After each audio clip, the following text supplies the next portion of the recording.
Make sure it wows them, and make sure it represents who you are on stage, who you are as a caricature artist, who you are as a juggler, who you are as a reader, who you are as a dancer, a sculptor, a hula hoopist, a fire eater, whatever it is you want to do. Make sure your demo looks like what you will look like on stage. If it is highly produced and you cannot replicate it live on stage, then you will only get one gig.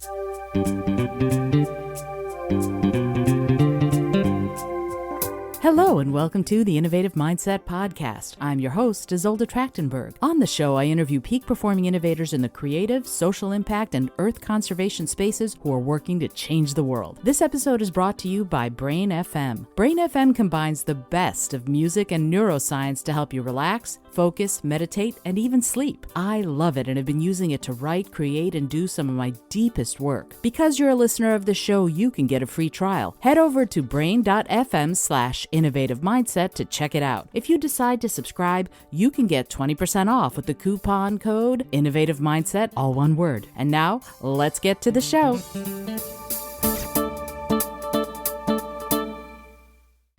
Hello and welcome to the Innovative Mindset Podcast. I'm your host, Isolde Trachtenberg. Super grateful that you're here. I wanted to continue our series, if you will, on how to work with agents if you're joining the gig economy or thinking about joining the gig economy as talent. These are things you're going to need to know in order to work with agents and agencies.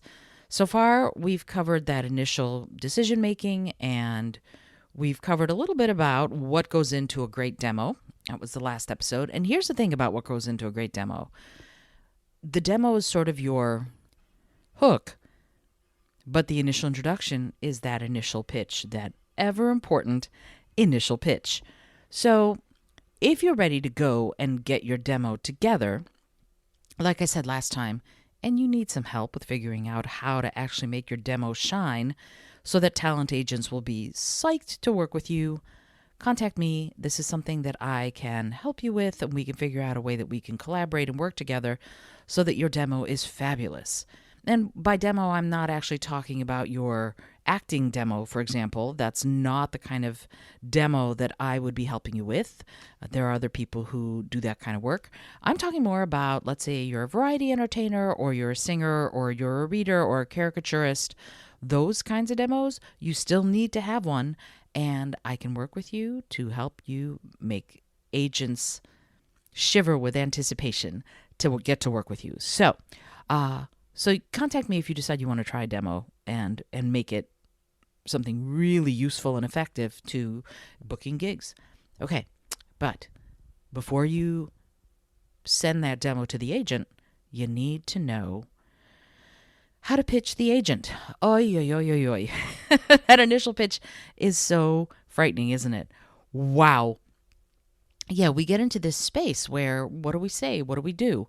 Well, there are a couple things. First of all, if you know someone who already works with that agent, that is a bang-on way to get introduced to that agent. Now, you want your demo in place before you do that, because what are they going to do? They're going to go, yeah, oh, that's great. Send me a demo. Or they might even ask your friend, hey, yeah, I'd love to hear about this person.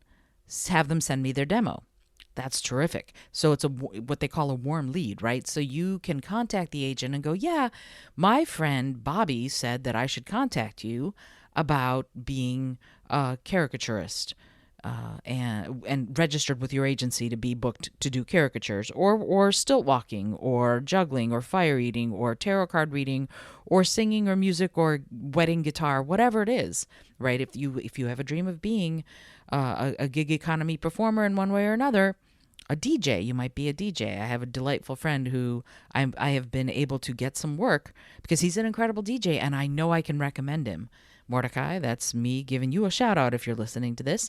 But yeah, he's an amazing DJ, so personable, so wonderful, terrific on the board, knows music, knows how to really segue beautifully. He's amazing, and I adore working with him, and I recommend him anytime I know that someone needs a DJ and they ask me, because agents ask me, by the way, once you are well known, a known quantity to agents, one of the things that happens is that they'll come to you and ask you for help. And it's always good to help them. Why? Because you help them, they're going to think more and more about you being the first person on their speed dial to call, right? So that's something that's really important. Anyway, so keeping on going with this notion of introductions. If the person knows you, they'll be more likely to recommend you, right? And the same thing goes for when you get established. People, that happens to me. That happened with my friend Mordecai. I was able to go when an agent said, "Hey, I need a DJ. Do you have someone?" And I said, "I absolutely do," and was able to recommend him, help him get the gig, and help them establish a relationship with one another. And there's a whole thing about if he is my contractor, do I take a percentage of his fee because I'm the one that's the intermediary? So you sort of become an agent for this other person who becomes your client. So it's a different kind of revenue stream, and you want to be sure that that is something that you work out with your friend or colleague that you're recommending for this gig. If you're going to do that, often I'll just go, yeah, here's a name, and I'll just give the name recommendation to them, and they work with them by themselves because it saves me paperwork, and that's a beautiful thing. I'm not interested in paperwork makes my eyes cross.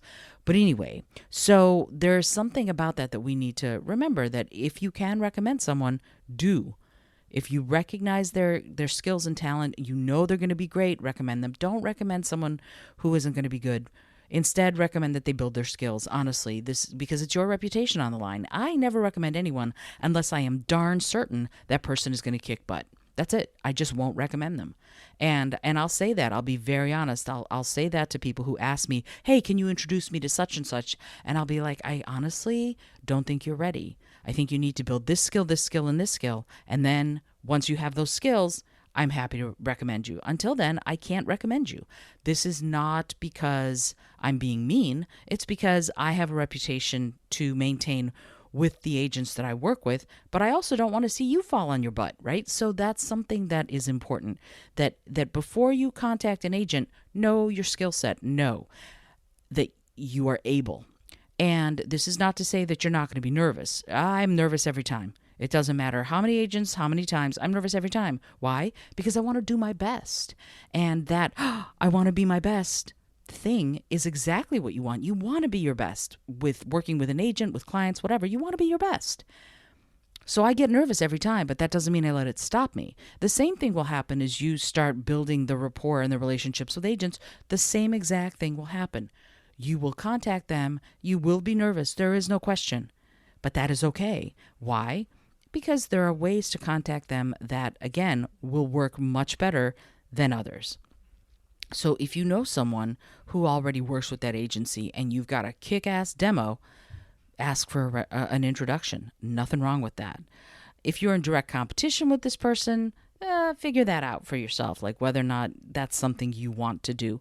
But if you're not in direct competition, if let's say you're a singer and you know someone who is a stilt walker who works with this talent agency, that works great. Say, "Hey, it'd be really cool. If you don't mind, would you mind providing an introduction, referring me to this agent?" And often the person will go, "Absolutely." And there are times when they won't, right? Again, that direct competition, they'll say, "I want to keep our professional life and personal life separate, and I would really rather not do that." And you have to accept that, right? If the person is uncomfortable with it, don't make them more uncomfortable by being mad. It's just business. It's not personal at all. So that'll happen sometimes too. But if they're willing to refer you, and you get in touch, introduce yourself, tell them what you do, tell them how many years of experience you have, and hopefully your demo is already loaded up to YouTube. Send them a headshot and send the link to the demo and say, I would love to learn more about how to work with you, and let them then assess the demo, assess your headshot, all of that stuff, and go from there. If you already have a website, and we'll talk more about websites in a future episode, that's even better, right? Just a demo is, if you want to set yourself up as a professional, you need your website, and you need to have your website reflect who you are as a performer and an entertainer.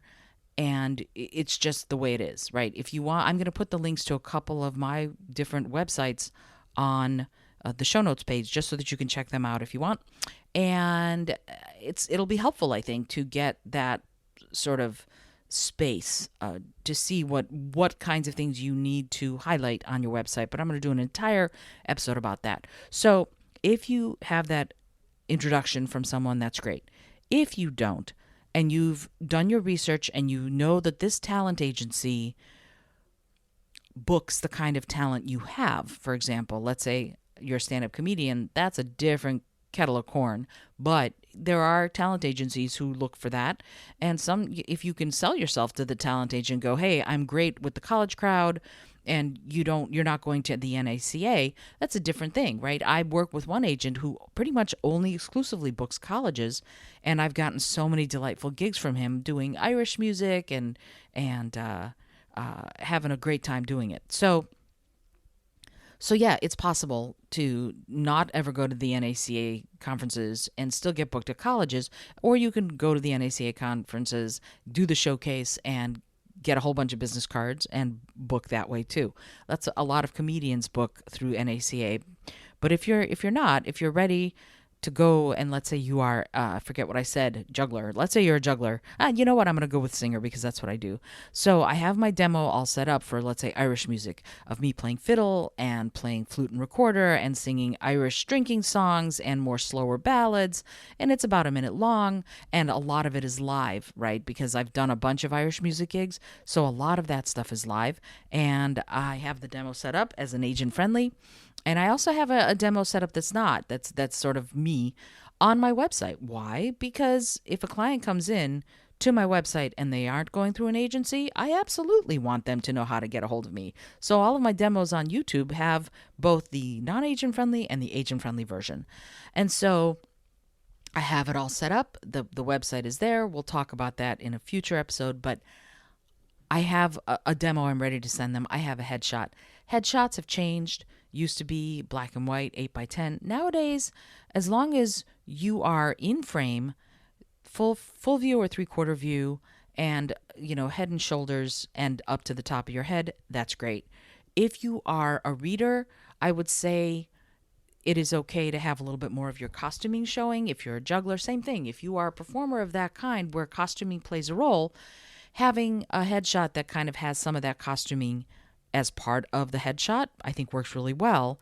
But don't be obscured in your headshot. They want to see what you look like, right? They don't want to see the back of your head or whatever. I saw a headshot recently where it was atrocious, where the woman who was sitting on a chair was so tall that a square, like if someone cuts it to a square, you'd get a beautiful view of her torso, but nothing of her face or her hair.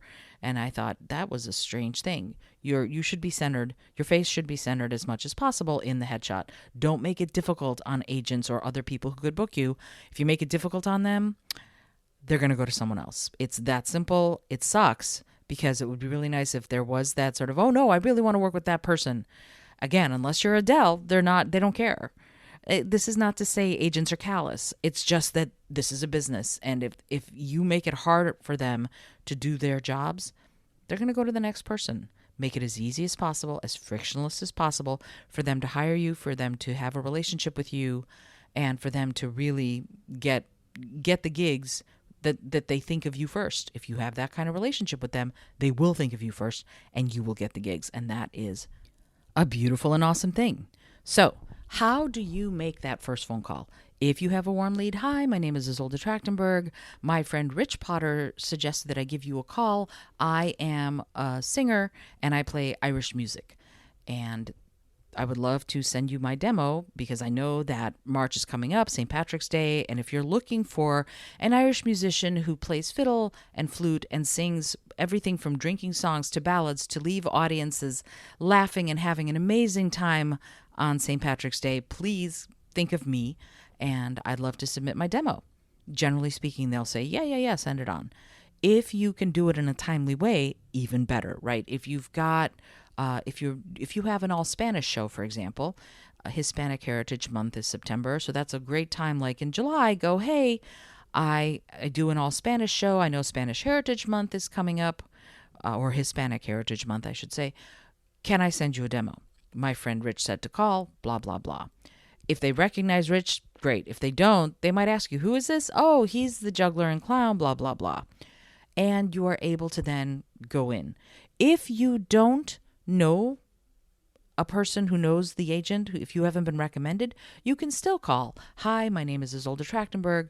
I do Irish music, and I would love to know if you're taking submissions for new performers. And if they're taking submissions for new performers, they'll go tell me a little bit about what you do. Oh, I am a singer, violinist, and I play flute, and I play Irish music. I play a lot on the college circuit. I would love to talk with you about perhaps getting on your roster of talent. Would it be possible to do that? If they say yes, great. If they say no, we're not accepting new submissions right now, say, hey, do you know when you might be? And get a date, figure out when to call back, and call back on that date. And if they are taking submissions, say, great, I'd love to send you my demo or a link to my demo, depending on how you have your demo situated. They'll usually say yes, and then let them know that you'll follow up in a week's time. Just go, I'm going to give you a call in about a week just to make sure that there aren't any questions. And generally speaking, that's how it goes. Send them your demo, send them a headshot, make sure. And then there's a lot of follow-up and things like that. We'll talk about agent relationships a little bit later, but the initial contact can be by phone. It can be something that is, hey, I'm looking to see if you need this kind of talent for your roster. If you're expanding your roster, I'd love to submit. That is a really great way of doing it. It becomes a nice, easy way, entryway of working with agents. But make sure you have your demo first. Make sure it's good. Make sure it wows them, and make sure it represents who you are on stage, who you are as a caricature artist, who you are as a juggler, who you are as a reader, who you are as a dancer, a sculptor, a hula hoopist, a fire eater, whatever it is you want to do. Make sure your demo looks like what you will look like on stage. If it is highly produced and you cannot replicate it live on stage, then you will only get one gig, right? Once they know, oh, it looked like it was going to be great in the demo, but they kind of were boring and sucky on stage, they're not going to book you back. Repeat business is your friend, right? So have your demo represent who you are and what you do. And that initial contact, if it's a phone call, that's what you do. If it's an email, you essentially say the same thing in an email. Don't send attachments. Be very, very clear. Attachments, they hate. So instead, hi, my name is Isolde Trachtenberg. My friend Rich said I should call you. I am a traditional Irish musician, tarot reader, whatever it is you want to say you are. I would love to know if you're accepting new submissions for talent on your roster. I know that Holiday X is coming up. I do stilt walking and I'm an Uncle Sam, and I know July 4th is coming up in a couple months. If you're looking for a fun and lighthearted Uncle Sam who walks 6-foot stilts, I am your person. Here we go. Right? I would love to send you information. Please let me know. Looking forward to hearing from you. I'll follow up in a week. If you haven't heard from them in a week, follow up again. Again, this is it's not a numbers game, it's a perseverance game. And always have everything you have be replicatable on stage. Don't do anything that you can't replicate. It looks great, but it won't be consistent, and it won't have the substance of being booked, right? You want to be able to be booked based on what you give them. You want to replicate it as much as possible. And again, if you want help on your headshot, or for me to evaluate your demo or help you with your demo, we can figure out a way to work together. You can go to isoldet.com/contact or go to isoldet.com and hit the little contact button, contact me, and we can figure out a way that I might be able to consult with you and help you get a demo that gets you work. I mean, that's what this is all about, right? You want a demo that's going to get you work. You want to get work. If you're entering the gig economy, demos are your lifeline. So please consider doing a demo that's, again, going to represent what you do live, whether it's as a caricaturist, as a reader, as a stilt walker, as a hula hoop artist, as a singer, musician, dancer, it doesn't matter. Make sure that it represents what you do. If it doesn't, you will not get repeat business, and repeat business, as I said earlier, is your friend. I hope you've enjoyed today's episode. It was brought to you by Brain.fm, and you know the drill. If you've listened before, you can get a 20% off discount through my little coupon code. Please feel free to do that. You can find that at brain.fm/innovative mindset. And my coupon code is Innovative Mindset, all one word. You can get 20% off because it's an affiliate link. Of course, I'll get a little bit of money for you having done that, but I never recommend anything I don't love completely. And I love this app. Alrighty. I hope that you have a phenomenal day. And I remind you to always be bold, be creative, and most of all, be kind.